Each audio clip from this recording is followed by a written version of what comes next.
میں نوجوان لڑکے اور لڑکیوں کا اکٹھے بیٹھ کر اللہ کا پاک کلام پڑھنا بھی ناجائز اور حرام. تمہاری تعلیم گئی بھاڑ میں. سمجھتے ہیں؟ جو شخص اپنی جوان بیٹی کو مخلوط ماحول میں تعلیم کے لیے بھیجتا ہے پرلے درجے کا بے غیرت اور بے حیا ہے. حیرت ہوتی ہے ان لوگوں پر، ان کی جرت پر جو اپنے بیٹیوں کو ہاسٹلوں میں بھیجتے ہیں، کئی مہینے وہاں رہتے ہیں.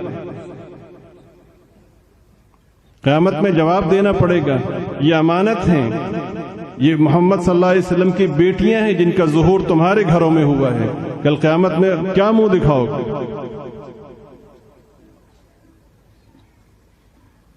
حج کا سفر عظیم ترین سفر ہے. پاکیزگی سے شروع ہو کے پاکیزگی پہ ختم ہوتا ہے. اتنا عظیم سفر ہے کہ جب کوئی شخص حج کر لیتا ہے تو حدیث پاک میں ہے کہ وہ گناہوں سے ایسے پاک ہو جاتا ہے جیسے آج ہی ماں کے پیٹ سے جنم لیا. ایسے ہی ہے.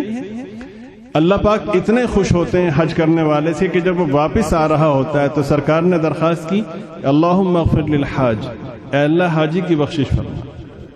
اور اگلی درخواست کی وَلِمَنِ اسْتَغْفَرَ لَهُ الْحَاجِ، یا اللہ حاجی جس کے لیے دعا کرتا جائے ان سب کی بخشش فرما. ٹھیک ہے؟ ہوا کیا؟ ہوا یہ کہ ایک صحابی آپ صلی اللہ علیہ وسلم کے ساتھ جہاد میں شریک تھے. آپ صلی اللہ علیہ وسلم نے ان سے پوچھا کہ تمہاری اہلیہ، کہ جی وہ حج کے لیے گئے ہیں. حج کے لیے گئی ہیں، یونیورسٹی نہیں گئی تھی، ایسی تعلیم کے لیے نہیں گئی تھی جہاں تعلیم کے نام پر بے حیائی سکھائی جاتی. کہاں گئی تھی؟ اللہ کے گھر میں گئی تھی، جہاں ایک نماز کے پڑھنے پر 1,00,000 نمازوں کا ثواب، ایک قدم پہ لاکھوں نیکیاں ملتی ہیں، 1 روپے کے خرچ کرنے پر لاکھوں روپے خرچ کرنے کے برابر سے. ایسے ہی ہے. ایسی جگہ گئی تھی کہ آدمی کو جب جیسے ہی شعور میسر ہوتا ہے تب سے موت تک وہاں جانے کی تمنا کرتا اور بار بار کرتا. جہاں پاکیزگی سے بات شروع ہو کے پاکیزگی پہ ختم ہو. سرکار نے فرمایا کہ تمہاری اہلیہ حج پہ، کہ جی حضرت. ان کے ساتھ کون ہے؟ ساتھ تو فرمایا نہیں. تمہیں جہاد جیسے عظیم فریضے میں شامل رہنے کی اجازت نہیں. یہاں سے جاؤ اور اپنی اہلیہ کے ساتھ حج کے سفر میں شریک ہو جاؤ. اس لیے کہ حج کے سفر میں بھی، اتنے پاکیزہ سفر میں بھی خاتون کو تنہا جانے کی اجازت نہیں. کیوں نہیں ہے؟ یا آپ مجھے بتائیں کیوں نہیں؟ ہماری کتنی پاکیزہ نظریں ہیں، اس لیے نہیں. سمجھ رہے ہیں آپ؟ یا کچھ اور عرض کروں؟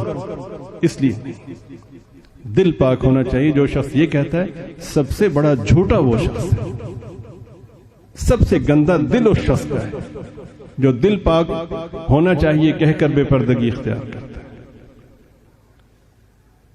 حقیقت وہ ہے جو نبی پاک صلی اللہ علیہ وسلم نے بیان فرمائی، باقی سب فراڈ ہے. اللہ تعالیٰ مجھے، آپ کو، ہم سب کو دین کو سمجھنے، اس کی عظمت کو پیش نظر رکھنے اور اخلاص کے ساتھ اس پر عمل کی توفیق